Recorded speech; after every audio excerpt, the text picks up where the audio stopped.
Hello বন্ধুরা, কেমন আছো সবাই? সম্পর্কে নতুন একটি ব্লগ নিয়ে চলে এসেছি আমি, কবিতা। আজ হচ্ছে সোমবার, সকাল 8:30 মতন বাজে, 8:30 পৌনে 9টা হবে বাজে। এই যে একটু দুধ গরম করছি, মায়ের জন্যে যদি খায়, এখন আর চাটা খায় না, এই দুধ দিয়ে একটা বিস্কুট দিয়ে দেবো। আর এখন থেকে ব্লগটা শুরু করছি বন্ধুরা, সঙ্গে থেকো। দুধটা গরম হয়ে গেলে একটুখানি আলু ভাজবো। দুধটা গরম হয়ে গেছে, চিড়ে চিড়ে করে যে আলু ভাজা এবং ভেজে নিচ্ছি। কারণ আজকে পান্তা ভাত আছে, মানে কালকের ভাত আছে অনেক, রাত্রিবেলা খাওয়া হয়নি, আর ওই জন্যই এখন খাওয়া হবে। দেখি ছেলে তো খেতে চায় না, কতখানি খায় দেখি। ও এলে আলুটা ভেজে রেখে দিই। একবার উঠেছি যখন সেলাইয়ের ফাঁকে, সেলাই করতে করতে একবার উঠেছি যখন, আলুটা ভেজে রেখে দিই। দুধটা গরম করলে আর দেখি এলে, ও এলে 10টার সময় এলে এই আলুটা ভেজে নেবো, এর সাথে একটা শুকনো লঙ্কা ভাজবো এই পান্তা ভাত খাওয়ার জন্যে। ভেজে নিই। আলু ছেলে চলে এসেছে 10টা বাজে, খেতে চলে এসেছে। আর এই যে সেই আলুটা ভেজেছিলাম, আর এই যা যা এটা ভেঙে চলে গেল। আর এই যে শুকনো লঙ্কা এটা ভেজেছিলাম, আর এখানে পেঁয়াজ কুচিয়ে নিয়েছি, যদি খায় 1 ফালি পেঁয়াজ ওকে দেবো, আর 1 ফালি পেঁয়াজ আমি নেবো। আর এই যে পান্তা ভাত, দেখুন কত পান্তা ভাত আছে। এই যে পান্তা ভাত তুলে দিচ্ছি, অল্প করে নেবে বলছে, এর সাথে মুড়ি মিশিয়ে নেবো। আমরাও একটুখানি ভাতের সাথে একটুখানি মুড়ি মিশিয়ে নিই। এই যে দিয়ে দিলাম। আর আমি খাক একটুখানি, মাকে দুধটা সেই খেয়েছে কিনা দেখে আসি, ওপরে গিয়ে অনেকক্ষণ দিয়ে এসেছি। আর এখানে একটা আছে, আর একটা জিনিস আছে, এই যে চপ নিয়ে এসেছে, এই যে পান্তা ভাত, এইটা চপ দিয়ে আর আলু ভাজা, এই যে তেল লঙ্কা, এইটা না হলে ভাত তো খাওয়াই যায় না। আর পেঁয়াজ দিয়েও পান্তা ভাতটা খেয়ে নিই। আর আমার এই যে জলে পান্তা ভাত রাখা আছে, এইটা সমেত আমি বেড়ে নেবো, খাবো। আর এখানে নুন নিয়েছি, যদি নুন দরকার লাগে খাবো, ও খেয়ে নিই। এইটাই হচ্ছে আজকে আমাদের সকালবেলার টিফিন। আর আমরা ভাত থাকলে কোনো দিনও ফেলি না, এক টুকরো ভাতও আমাদের ফেলা যায় না। আমরা থাকলে আমরা এরকমভাবেই প্রায় দিনই খেয়ে নিই, ভাতকে আমরা একদম নষ্ট করি না, এটাই টিফিনও খেয়ে নিই। দুপুরবেলা খাওয়া দাওয়া মিটে গেছে বন্ধুরা। এই যে বাসন মেজে উপর করে দিয়েছি, আর ছেলে চলে গেছে, 3টে বাজে, ছেলে চলে গেছে কারখানাতে খেয়ে দে। আর এই যে বাসন কোসন মেজে, এখন ধরতে গেলে 3:30 বাজে, বাসন কোসন মেজে সঙ্গড়ি ফঙ্গড়ি নিয়ে একদম রেডি। এবার একটু বানাবো, একবার রান্না করে চলে যাব। ধরো এখানে বাসনগুলো দালানে উপর করে দিয়েছি, এবার যাবো একবার রান্না করে। চলো রান্না করে নিয়ে যাই। এই যে রান্নাঘরে এবার রাতে রান্নাটা একটু করে নেবো। এখন একটুখানি বিকেলবেলা একটু কাজ আছে বলে রাতে রান্নাটা করে রুটি করে নেবো। আর ধরো এই যে এখানে ছোলার ডাল সেদ্ধ করার জন্য সেদ্ধ বসাবো, রুটি আর ছোলার ডাল। একটুখানি বিকেলে একটুখানি কাজ আছে, ওই জন্যে আমি এখনই তো 3:30 পৌনে 4টে দেখতে দেখতে বাজে, করতে করতেই ধরো 4:30 5টা হয়ে যাবে। এই যে রুটি আটা মাখা আছে, আর এই যে ছোলার ডালটা এখানে সেদ্ধ বসিয়ে দেবো প্রেসার কুকারেতে, নুন হলুদ দিয়ে সেদ্ধ বসিয়ে দেবো। আর রাত্রিবেলা রান্না রুটি আর ছোলার ডাল। এই যে এতেই নুন দিয়ে দেবো আর হলুদ দেবো, হলুদ দিয়ে এবার সেদ্ধ বসিয়ে দেবো। নুন হলুদ দিয়ে ডালটাকে এবার সেদ্ধ করে নেবো। আর এতে একটা আলু দেবো, আলুটা কুচিয়ে নিই, ততক্ষণ এখানটা প্রেসার কুকারটা করে সেদ্ধ হোক। এই নুন হলুদের সাথে আর একটা আলু টুকরো করে কেটে এই ছোলার ডালটা সেদ্ধর সাথে দিয়ে দেবো।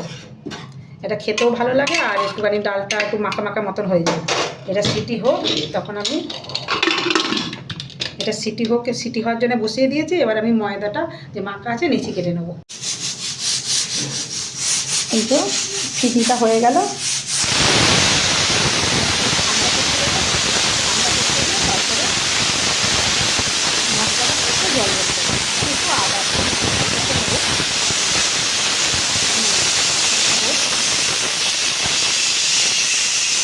নেবানো থাক, আর একটু আদা দিয়ে মশলাটা কষে জল ঢেলে দেবো। এমনি সিম্পলভাবে ছোলার ডাল রান্না। এটাকে আগে খুলি ঠান্ডা করে। আর এই যে এদিকে নেচি কাটা হয়ে গেছে রুটির জন্যে। এই যে কড়াটা বসিয়ে দিয়েছি ওই ডালটা ফোড়ন দেওয়ার জন্যে। এতে এই যে একটা তেজপাতা আর একটা গোটা লঙ্কাকে চিড়ে দিয়েছি, মানে কেটে দিয়েছি, আর অল্প করে জিরে দেব। অল্প করে জিরে দিয়ে একটু ভাজা করে নিয়ে আর এতে আদাটাকে দিয়ে দেবো।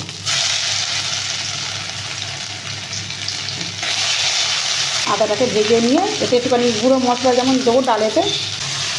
এই যে ফোড়নটা একটু আদাটা ভাজা ভাজা হয়ে গেছে, কিন্তু আদাটা পুড়ে যাওয়ার জন্য একটু অল্প করে জল দিয়ে দিলাম। এবার এই যে এতে লঙ্কা আর হলুদে আন্দাজ মতন, ডালটার যে আন্দাজ মতন এটাকে দিয়ে দেবো। দিয়ে এটাকে একটু কষিয়ে নেবো। এতে একটু চিনি দেবো, একটু আগে ডালটা ঢেলে দিয়ে লাস্ট একটুখানি ফুটে গেলে তারপর চিনিটা দেবো। মশলাটাকে একটু কষিয়ে নিয়ে এবার ডালটাকে দিয়ে দেবো। মোটামুটি একটু নেড়ে নিলাম নিরামিষ ডালে। এবার ডালটাকে ঢেলে দেবো। মশলাটাকে কষিয়ে নিলাম।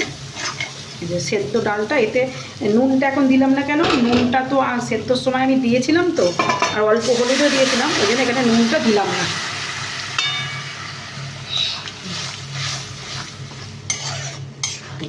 এবার প্রেসার কুকারে যেটা আছে একটু অল্প জল দিয়ে ডালটা দিয়ে দিই।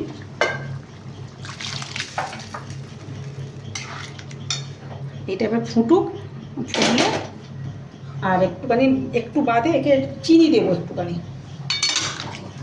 এটা ফুটুক। হলুদটাও ঠিক পরিমাণ হয়ে গেছে, কারণ আগে তো একটু হলুদটা দেওয়া ছিল সেদ্ধর সময়, আর নুনটা দিলাম না, নুনটা একেবারেই তখন দিয়ে দিয়েছিলাম। এতে একটু ফুটে গেলে, একটু মাখা মাখা হয়ে গেলে তারপরে একটুখানি চিনি দিয়ে নামিয়ে নেবো। এইদিকে রুটিটা করে নিই।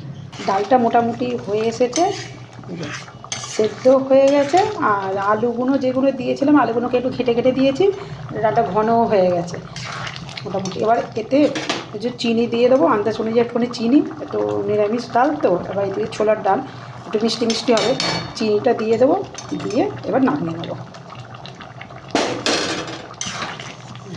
এই যে একটু পাতলা পাতলা রাখছে, ওইটা একটুখানি বসে যাবে। নামিয়ে নিয়ে এবার রুটিগুলোকে করে নেবো। এই যে রুটিগুলো খোলাতে দিয়ে দিয়েছি, করে নেবো। বেশি রুটি না, 7টা রুটি করবো। 7টা রুটি লেগে বেশি হয়ে যাবে। এবার রুটিগুলোকে এই মতন করে ভেজে করে নিয়ে এবার শিখে নেবো। এই যে এবার রুটিটা শিখে নেব।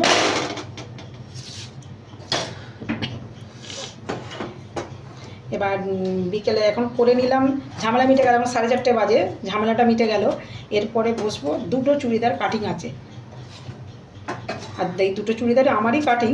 এবার আমার হলেও তো সেটা করতে হবে। কালকে যে চুড়িদারের পিসটা কিনে নিয়ে এসেছিলাম, আর একটা অনেক দিন আগে চুড়িদারের পিস কেনা আছে, এই 2টো চুড়িদারের পিস কাটিং করব।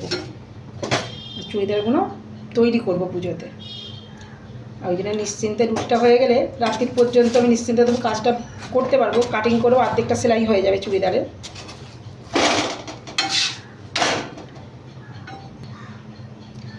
ওই জন্য রান্নাটাকে আগে করে নিচ্ছি, কারণ রান্নাটা আমি রুটিটা করতাম না। রুটিটা তো কালকে রবিবার, তো রুটিটা হয়নি, ওই জন্য রুটিটাকে করে নিলাম। সেলাইয়ের কাজ চলছে বন্ধুরা। ওই যে চুড়িদার, যে আমার নিজের চুড়িদার পিসটা এটা তৈরি করছি। কাস্টমারের কাজের ফাঁকেও এটা তৈরি করতে হবে, নাহলে পড়তে পারবো না। প্রত্যেক বছর এইরকমই হয়, আমার নিজে কিছু তৈরিও করতে পারি না, পড়তেও পারি না। চুড়িদারটা মোটামুটি হয়ে এসছে। একদম নিচের পটিটা এই ফোল্ড করছি।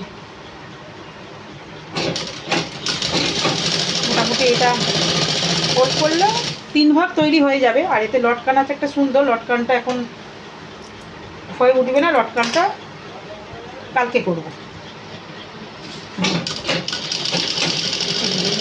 পটিটা সেলাই করে নিই। একদিকেরটা হয়ে গেল, এই যে একদিকে পটিটা সেলাইটা হয়ে গেল নিচে, আর আরেক দিকেরটা করে নেবো। এটা হচ্ছে পেছনের পোর্শন হয়ে গেল, এই যে সামনের পোর্শনটা এটা করে নেবো। এই যে একদিকটা হয়ে গেল, আর আরেকদিকটা নিচের এই মুখ পাতটা সেলাই করে নিচ্ছি। মোটামুটি হয়ে এসছে। এরপরে আজকে দেখো না, আজকে আবার দুটো শাড়ি এসেছে, তোমাদের দেখাচ্ছি, এটা হয়ে যাক, তোমাদের দেখাচ্ছি পার পিকো করার জন্য। এই নমুনা কিছুতেই চেনা এক কাকিমা দিয়ে গেছে, পাড়ার কাকিমা না বলতে পারি না। চুড়িদারটা তৈরি মোটামুটি হয়েছে, এবার লটকানটা করবো। আর এবার এর সাইজ অনুযায়ী, মানে বডির সাইজ অনুযায়ী আমি ফিটিং সেলাইটা দিয়ে দেবো। এই যে চুড়িদারটা মোটামুটি 3 ভাগ হয়ে গেছে। এটা সামনে পোর্শন, এইটা সামনের দিকটা, আর এই যে হাতাগুলো একটুখানি বড় রেখেছি, 3/4 মতন হাতাটা। হাতাতে একটুখানি ওই যে ডিজাইনটা, যে নিচের ডিজাইনটা ছিল, এই যে নিচের ডিজাইনটা হাতাতে, আর এমনি সিম্পল গোল গলা রেখেছি। আর এই যে পেছনটা প্লেন। পেছনটা আমি ভেবেছিলাম যে দুদিকেই কাজ হবে, কিন্তু কাজটা নেই, পেছনটা প্লেন। কিন্তু এটা ফিটিং সেলাই এখনো দেওয়া হয়নি বলে এরকম দেখতে লাগে। এটাকে পুরো সাইজ অনুযায়ী ফিটিং সেলাইটা দিতে হবে, এটাকে পুরো ফিটিং সেলাই দিতে হবে, এখনো হয় না। আর লটকানটা করবো, লটকানটা তোমাদের পরে ভিডিওতে দেখিয়ে দেবো। একটা লটকান করবো বড় ধরনের, এটা দেখে দেবো। এবার ফিটিং সেলাই 3 ভাগ হয়ে গেছে, এটা ফিটিং সেলাইটা এবার দিয়ে দেবো। এই প্যান্টটাও তৈরি হয়ে গেছে।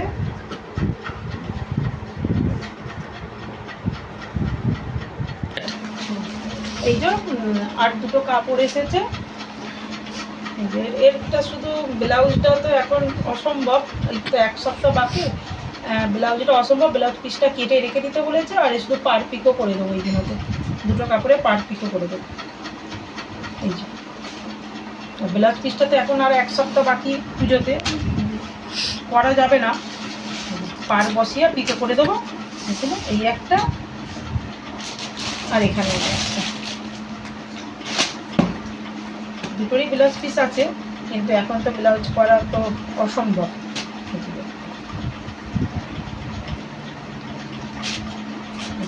পার পিকো হবে, দুটো কাপড়েতে পার পিকো করে।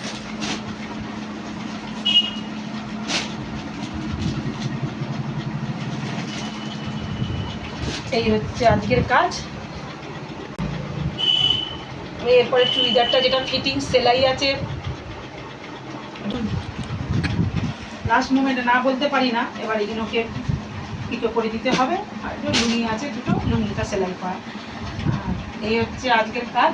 আর চুড়িদারটা তো এখন ফিটিংস করবো, কমপ্লিট করবো, লটকানটা তৈরি করতে হবে, মানে ঝাড় মতন লটকান তৈরি করবো। আর ব্লগটা এখানেই শেষ করছি বন্ধুরা, ভালো থেকো সবাই।